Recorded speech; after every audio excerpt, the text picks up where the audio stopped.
तो आईडीएफ के ground attack में इजरायल के हाथ बड़ी सफलता मिली है और इजरायल सुरंगों के खिलाफ अपनी विध्वंसक रणनीति को भी अंजाम देने में कामयाब रहा है।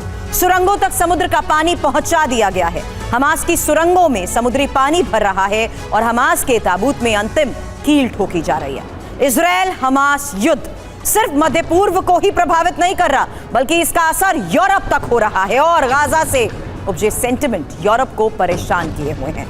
यूरोप के देशों के लिए यह आशंका जताई जा रही है कि क्रिसमस पर ऐसा हमला होगा कि पूरा यूरोप दहल जाएगा। हालांकि यूरोप के देशों में सुरक्षा के कड़े इंतजाम होते हैं, इसलिए संभावित हमला किसी आतंकी गुट के जरिए नहीं बल्कि लोन वुल्फ अटैक के जरिए अंजाम दिया जा सकता है। और हमलों की चिंता गाजा के लोगों को पल पल सताती है, ना जाने मौत कब आसमान से बरस जाए। एक तरफ गाजा के लाखों लोगों की चीख पुकार, दूसरी तरफ इजरायल का हमास को मिटाने का संकल्प।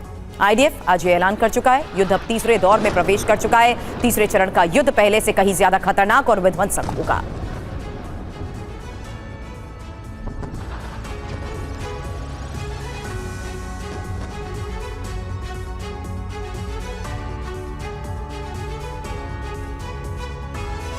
और इसीलिए आज अब ये सबसे बड़ा सवाल कि गाजा युद्ध के बाद क्या अब यूरोप पर खतरा मंडराता जा रहा है? गाजा युद्ध की आग क्या यूरोप को जलाएगी? यही है इस वक्त सबसे बड़ा सवाल। और बड़ी खबर पर डिटेल एनालिसिस के लिए आपको बता दूं, colonel retired US Rathore sir defence expert के तौर पर इस वक्त मुझे ज्वाइन कर चुके हैं। निनाद से डिफेंस जर्नलिस्ट इस वक्त हमारे साथ हैं और साथ ही मेरे सहयोगी डिफेंस एडिटर सुमित चौधरी इस वक्त मेरे साथ हैं। और यूरोप से सबसे पहले खबर जो यूरोप से आई है, टेरर हमलों से ये यूरोप दहल सकता है।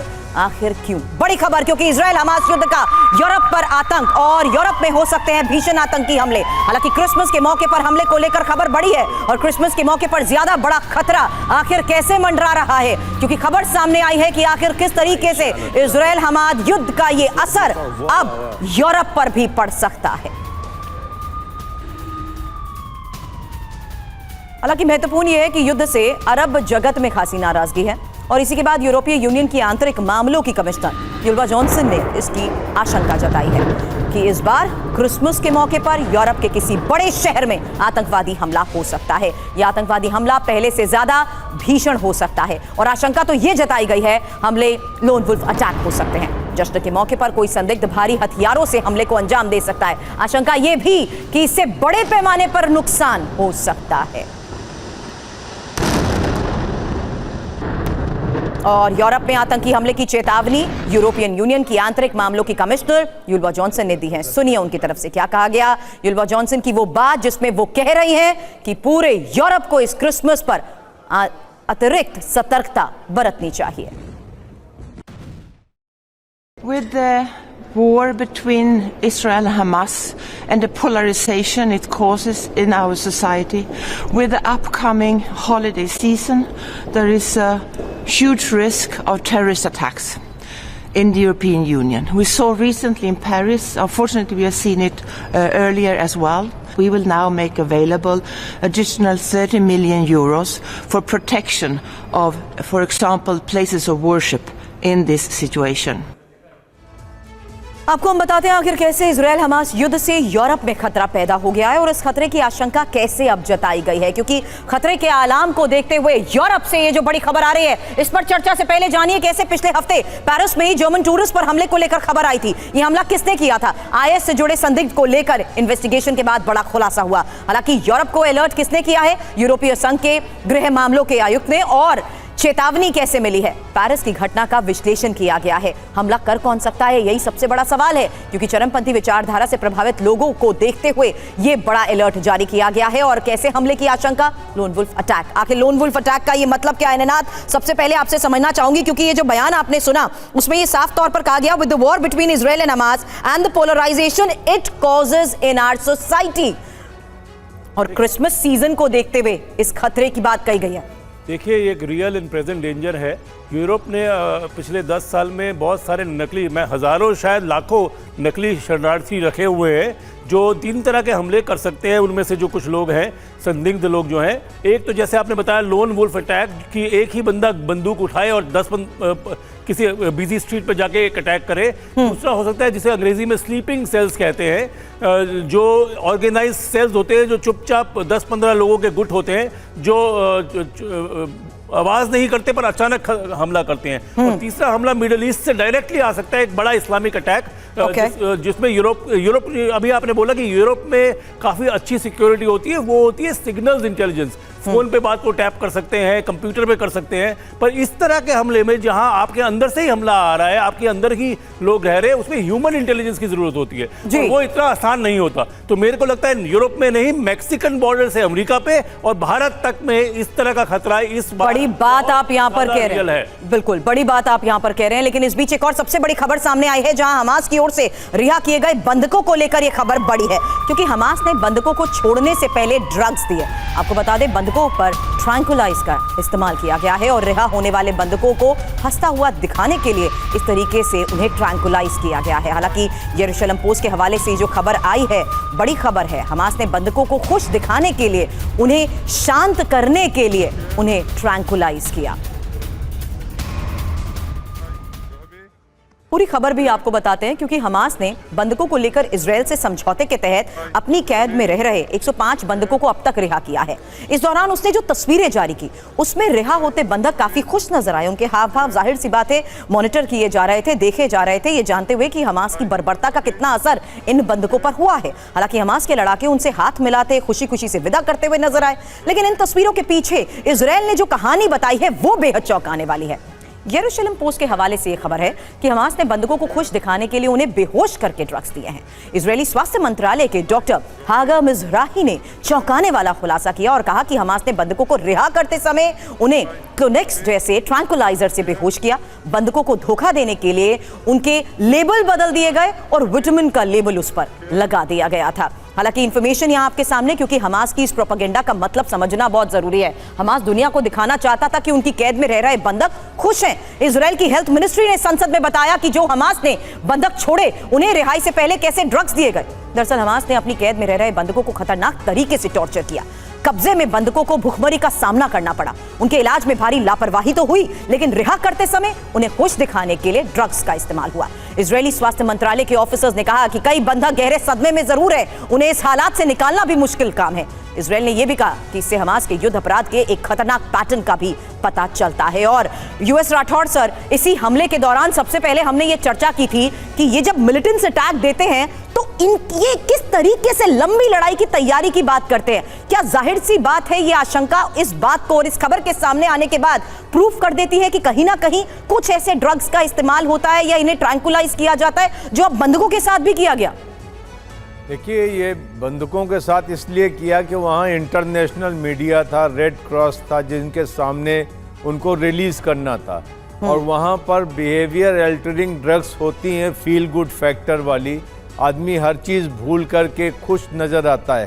तो वहाँ पर जो उन्होंने पब्लिक रिलेशन PR एक्सरसाइज करनी थी कि हमने बंधकों के साथ अच्छा व्यवहार किया और देखिए बंधक कितने खुशी खुशी जा रहे हैं, और वो चीज़ उन्होंने अचीव करी।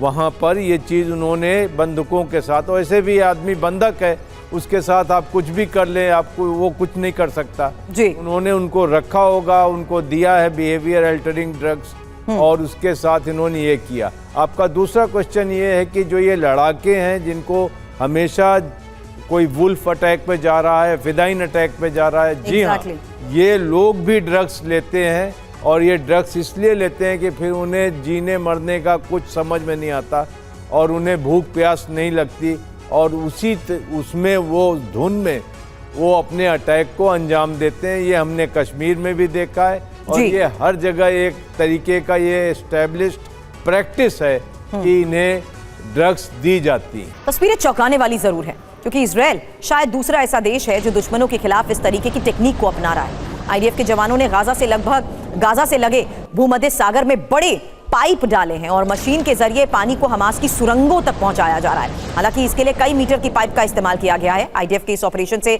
संकरी सुरंगों में बाढ़ जैसी स्थिति पैदा हो गई है। अंधेरी सुरंगों में प्रचंड वेग से बहता पानी भी नजर आया है। हालांकि गाजा में करीब 500 किलोमीटर की ये सुरंगें किस तरीके से अभी तक आईडीएफ के लिए चुनौती बनी हुई थी और आईडीएफ इन सुरंगों को टारगेट करते हुए अब किस तरीके से मिशन सी वाटर के तहत एक और बड़े वार की तैयारी में है, इसकी कुछ और डिटेल्स भी आपके सामने होंगी। लेकिन कुछ सुरंगें आपस में जुड़ी हुई हैं और कुछ सुरंगें सीमित लंबाई की हैं। ऐसे में किस तरीके से इन्हें अब खत्म करने का ये प्लान बनाया गया है, क्योंकि आईडीएफ का मानना है कि जो सुरंगें आपस में जुड़ी हुई हैं उनमें बाढ़ आने से हमास के लड़ाके बाहर आने पर मजबूर हो जाएंगे, उनका आसानी से खात्मा हो सकेगा। क्योंकि गाजा में सुरंगें अभी भी चुनौती तो है, सुरंगों की वजह से हमास अभी भी आईडीएफ के काम को मुश्किल बना रहा है।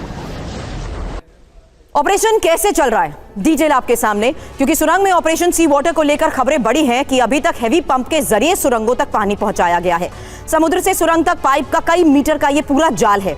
हालांकि इंपॉर्टेंट ये है कि हर घंटे हजारों क्यूसेक मीटर पानी छोड़ा जा रहा है और जमीन से लेकर पाताल तक हमास को उखाड़ फेंकने की ये बड़ी रणनीति अब अपनाई गई है। नतीजा आखिर होगा क्या, इजरायल की हमास पर संपूर्ण विजय? सुमित, ये सवाल मैं आपसे करना चाहती हूं, क्योंकि जिस तरीके से गाजा स्ट्रिप पूरी समुद्र के आसपास है, ये साफ हो गया कि पहले ग्राउंड ऑपरेशंस के जरिए घेराव हुआ, ये भी साफ हो गया कि अलग अलग जगहों पर एयर स्ट्राइक्स हुई। अब ये जो मिशन सी है, सी वाटर, ये वाकई कंसिडर किया जाएगा? कितना सिग्निफिकेंट है? क्योंकि अगर इन्हीं सुरंगों में बंधक हुए तो देखिए, ये सिग्निफिकेंट तो है ही, इसके साथ साथ ये फुल प्रूफ भी है। अगर आप देखें कि 800 का टारगेट था ऐसी हमास की टनल्स का, जिसमें से 500 को अचीव कर लिया गया। 300 में अभी भी कार्रवाई चल रही है, लेकिन जिनको खाली करा लिया गया था या फिर जिन पर डीप पेनिट्रेटेड मिसाइल से अटैक किए गए थे, उनमें अगर जाकर देखा जाए फिजिकली, वो करना बहुत मुश्किल होगा, क्योंकि हो सकता है कि वहां पर उनके आईडीज लगे हों, उन्होंने अपने ट्रैप्स बिछा रखे हों, हो सकता है कि वहां पर लगातार वो छुपे हों। तो उसके लिए सबसे सेफ, अगर एक सबसे सेफ्टी मेजर से आप कह सकते हैं कि सेफ अगर कदम हो, तो वो यही हो सकता है कि उसमें पानी भर दिया जाए, जिससे ना सिर्फ ये ट्रैप्स को आप निष्क्रिय कर सकते हैं, बल्कि आप लगातार वहां जो लोग छुपे हुए हैं हमास के, वो भी बाहर आ जाएंगे और इन टनल्स को बर्बाद करने का, यानी इनको पूरी तरीके से बर्बाद करने का फ्यूचर में भी इस्तेमाल ना कर सके, ये भी किया जा सकता है। तो ये सेफ्टी मेजर के तौर पर आप इसे देख सकते हैं, जो ऐसी जगहों पे हमेशा किया जाता है जहां पर फोर्सेज अंदर नहीं जा सकती, या तो आप उसको निष्क्रिय कर दीजिए, बम से आप उसको निष्क्रिय, लेकिन अगर नहीं जा सकते तो फिर आप उनको वाटर की मदद से, पानी की मदद से पूरा भर दें, ताकि जो भी अंदर शख्स हो वो बाहर खुद ही आ जाए। बिल्कुल, मैं इस बारे में एक्सपर्ट्स के साथ भी बात करूंगी, लेकिन इससे पहले एक और सबसे बड़ी खबर आ गई है, क्योंकि गाजा में इजरायली फोर्स और हमास में भीषण लड़ाई जारी है, जहां इजरायली फोर्स ने हमास के 250 ठिकानों पर हमले का दावा किया है और गाजा में लगातार गोलीबारी की तस्वीरें सामने हैं। इजरायली फोर्स जिस तरीके से गोलीबारी कर रही है, हमास इस्लामिक जिहाद के ठिकानों पर हमले को लेकर खबर बड़ी है।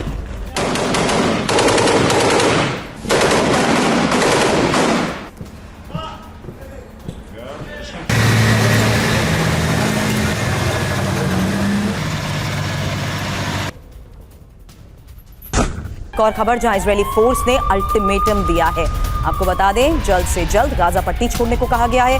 गाजा छोड़ने वालों में 2 रूसी नागरिक भी शामिल हैं।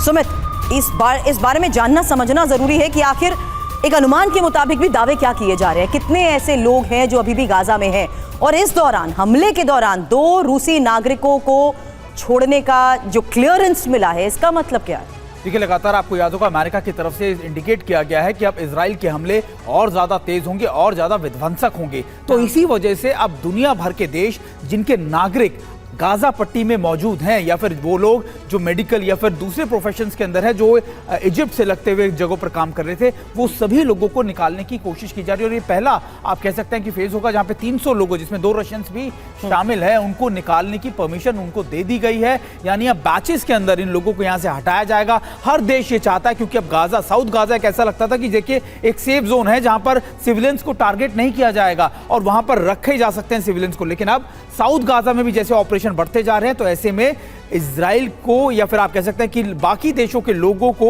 वहां से निकालने का काम अब जारी कर दिया गया है। इसको लेकर कहीं ना कहीं इजराइल के ऊपर भी अब दबाव और ज्यादा बढ़ चुका है सुमित, क्योंकि जिस तरीके से हमलों को अंजाम दिया जा रहा है, आईडीएफ ने अब बड़े अटैक के तहत किस तरीके से हमास के कमांडर्स को ढेर किया है। अगली बड़ी खबर है, हमास के कमांडर्स पर आईडीएफ के अटैक जारी हैं और अब तक 2 दर्जन से ज्यादा हमास कमांडर्स मारे गए हैं। आपको बता दें, ये बड़ी खबर, जहां नॉर्थ गाजा में दर्जनों हमास कमांडर ढेर और आईडीएफ ने अब 5 कमांडर्स की तस्वीर जारी कर यह दावा किया है। मारे गए कमांडर्स में एरियल डिवीजन का हेड भी शामिल बताया जा रहा है।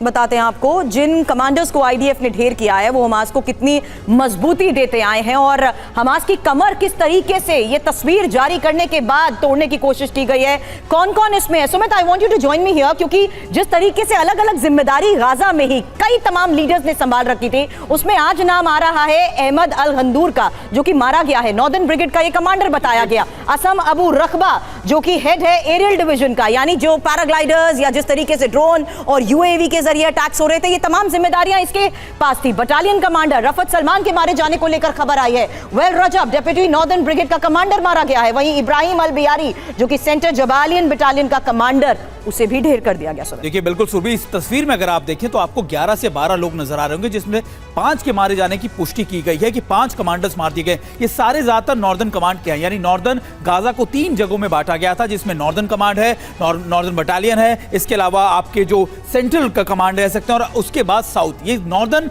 कमांड के जो कमांडर्स हैं ब्रिगेड्स के, उनको मारा गया। और अब में इस तस्वीरों में से 5 के बाद बाकी लोग भी, अभी उनकी सर्च ऑपरेशन जारी है। और आपको याद होगा कि इससे पहले भी जो उनकी प्रोडक्शन यूनिट चलती है, 80% से जो हथियार हमास के पास हैं वो खुद अपने आप ही प्रोड्यूस करते हैं गाजा में, तो उसके प्रोडक्शन हेड को भी मार दिया गया था। तो धीरे धीरे ओवरग्राउंड वर्कर्स के साथ साथ जो इनके टॉप कमांडर्स हैं, उनको मारने का काम इस समय इजराइल कर रहा है, ताकि आने वाले वक्त में हमास कभी भी रिवाइव ना हो सके। तो स्ट्रैटेजिकल मूव अपनाया गया है और अब तस्वीरें जारी कर यह भी बता दिया गया है कि किस तरीके से लगातार उन की ऑपरेटिव्स को मारने में भी इजराइल कामयाब हो रहा है। लेकिन बताते हैं कैसे इजरायली फोर्स ने हमास की ये जो कमर तोड़ दी है, उसको लेकर भी डिटेल जानकारियां सामने आ रही हैं, क्योंकि खबर यह है कि हमास की ये सबसे बड़ी ब्रिगेड, गाजा ब्रिगेड के 4 बटालियन कमांडर्स मारे गए हैं। हालांकि नॉर्दर्न गाजा स्ट्रिप ब्रिगेड के दर्जनों हमास कमांडर ऑपरेटिव्स ढेर कर दिए गए हैं और northern Gaza strip brigade Hamas की दूसरी सबसे बड़ी ब्रिगेड मानी जाती है। और इंडोनेशिया हॉस्पिटल के नीचे बनी सुरंगों में इनके छिपे होने को लेकर जो इनपुट था,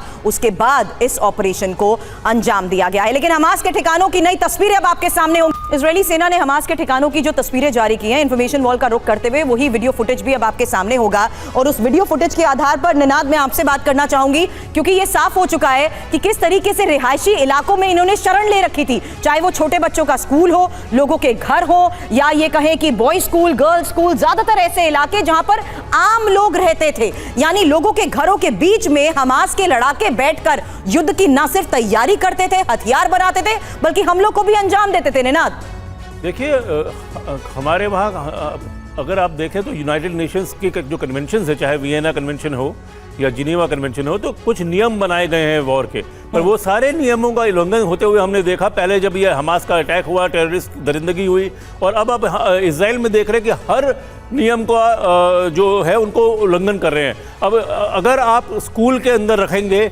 हॉस्पिटल के अंदर रखेंगे, जिसको अंग्रेजी में ह्यूमन शील्ड कहते हैं, उस शील्ड में इजराइल ने क्रैक कर दिया है। वो शील्ड काम नहीं आई, लोग मारे गए। और पर हमास क्या कर रहा है? हमास अभी भी वही यूज कर रहा है बार बार, और वो नहीं चल रहा। आपने अभी थोड़ी देर पहले एक इंटरेस्टिंग टॉपिक और उठाया था, जो टनल्स का था, कि क्या टनल्स में, सुरंगों में इजराइल के शरणार्थी, इजराइल के होस्टेजेस होंगे तो इजराइल के पास क्या ऑप्शन है? तो हमने ये देखना चाहिए कि अभी भी इजराइल के पास 17,000 पैलेस्टीनियन प्रिजनर्स हैं। तो अगर उनको छुड़ाना नहीं है, वो बात अलग है। अगर हमास डिसाइड करते हैं कि 17,000 का सेक्रीफाइस कर देंगे, तो वो रख सकते हैं सुरंग में। मुझे लगता नहीं कि हमास की हिम्मत होगी उन सुरंगों में छुपाने की, जब 17,000 उनके खुद के लोग इजराइल की जेलों में। बिल्कुल, लेकिन जिस तरीके से ऑपरेशंस को लगातार अंजाम दिया जा रहा है, एक और बड़ी खबर आई है, क्योंकि आईडीएफ का ग्राउंड ऑपरेशन अब तीसरे चरण में पहुंच गया और तीसरे चरण में ज्यादा विध्वंसक हमले की आशंका है। हालांकि आईडीएफ का पूरा ध्यान अब दक्षिण गाजा पर जिस तरीके से है, गाजा के हर घर से हथियार बरामद किए जा रहे हैं और उसकी बाकायदा तस्वीरें भी सामने आती हैं। और तस्वीरें जारी कर सुमित, ये किस तरीके का संदेश भी दिया जाता है? इस बारे में चर्चा से पहले तीसरे फेज के युद्ध में आईडीएफ कैसे अपने दुश्मन को चौंका रहा है, ये जानना और समझना भी जरूरी है। עברנו בימים האחרונים לשלב השלישי של התמרון, השתלטנו על מעוזים רבים של החמאס בצפון הרצועה. כעת אנחנו פועלים מול מרכזי הכובד שלו בדרום. युद्ध के इस तीसरे चरण की बात जिस तरीके से की जा रही है, जाहिर सी बात है, बड़ा संकेत है, आखिर विध्वंसक वार होंगे। लेकिन इस तीसरे चरण में होगा क्या? हमास के सभी ऑपरेटिव्स का सफाया। जाहिर सी बात है ये ऐलान बार बार किए जा रहे हैं और इंपॉर्टेंट ये भी है कि दक्षिण गाजा में जिस तरीके से फोकस गया है वहां हमास के नेटवर्क को अटैक करते हुए अब हमलों को अंजाम दिया जाएगा। हालांकि नागरिकों की आड़ में छिपे हमास के लड़ाकों पर निशाना साधने की कोशिश जरूर की जा रही है, लेकिन हमास के टॉप 3 नेताओं के खात्मे को लेकर जो खबर आई है, एक क्विक रिएक्शन राठौड़ सर मैं इस पर आपसे भी चाहूंगी, क्योंकि ये जो तस्वीरें जारी की जाती हैं, ये जब बयान आते हैं तो आप कहते हैं ये सब कुछ प्रोपेगेंडा है। मैं इसी में सवाल आपसे उसी सी ऑपरेशन को लेकर भी करूंगी। Are they trying to flush with words और with water? In fact same question इस लिहाज से जानना और समझना भी जरूरी है कि ये जो तस्वीरें स्ट्रैटेजिकल मूव के तौर पर जारी की जाती हैं, उसमें क्या ये कह दिया जाए कि युद्ध अब ऐसे चरण में पहुंच गया है जहां नॉर्थ का सफाया हो चुका है और अब बारी साउथ की है? देखिए, जो आईडीएफ का ऑपरेशन है अब खान यूनिस पहुंच गया है और अगर आप देखें इवैक्यूएशन जोन का जो नक्शा आया है वो आपके पूरे करेम क्रॉसिंग तक पहुंचा हुआ है। तो जरा सी जगह राफा के पास बचती है जहां पर लोग रह सकते हैं। अब साफ हो गया है कि इजराइल खान यूनिस को भी पूरा क्रैक करने के बाद ही छोड़ेगा। लेकिन मैं एक चीज़ भी यहाँ बताना चाहता हूँ कि नॉर्थ गाजा में रेजिस्टेंस अभी भी बरकरार है। बेत अल हनून में भी है, आपके अलशाटी में भी है, जबालिया में भी है। तो इन सारी जगहों में वही चीज़ होती है। बेत अल बला के पास भी रेजिस्टेंस है, ऐसा नहीं है कि रेजिस्टेंस नहीं है। वो कह रहे थे कि अगर आईडीएफ आ जाएगी रॉकेट अटैक बंद हो गए। आपने अभी बताया कि रॉकेट अटैक अभी भी चल रहे हैं, कम हो गए हैं लेकिन चल रहे हैं। लेकिन हमास रेजिस्टेंस कर रहा है। लेकिन यहाँ बात यह है कि आईडीएफ के पास इतनी ओवरवेलमिंग सुपीरियरिटी है एयर की और टैंक्स की कि उनकी इस सुपीरियरिटी के बावजूद सुमित ये साफ हो चुका है कि नॉर्थ गाजा में भी जंग जारी है। अभी भी पूरी तरीके से नॉर्थ गाजा में भी सब कुछ शांत नहीं हुआ। देखिए, बिल्कुल नॉर्थ गाजा में इतनी जल्दी शांत होगा भी नहीं, क्योंकि अभी नॉर्थ गाजा को ही पूरा कॉर्डन करने में इन्हें काफी लंबा समय लगेगा। 30,000 से ज्यादा कैडर्स या फिर आप कह सकते हैं कि हमास के लोग हैं जिनको निष्क्रिय जिनको मारना, और 2 महीने में अचीवमेंट सिर्फ 5,000 के लोगों तक मारने तक ही सीमित रही है। बिल्कुल, चलिए बहुत बहुत शुक्रिया आप सभी का हमें ज्वाइन करने के लिए। वॉर जोन से आ रही तमाम बड़ी खबरों पर रहेगी हमारी नजर। आप बने रहे हमारे साथ।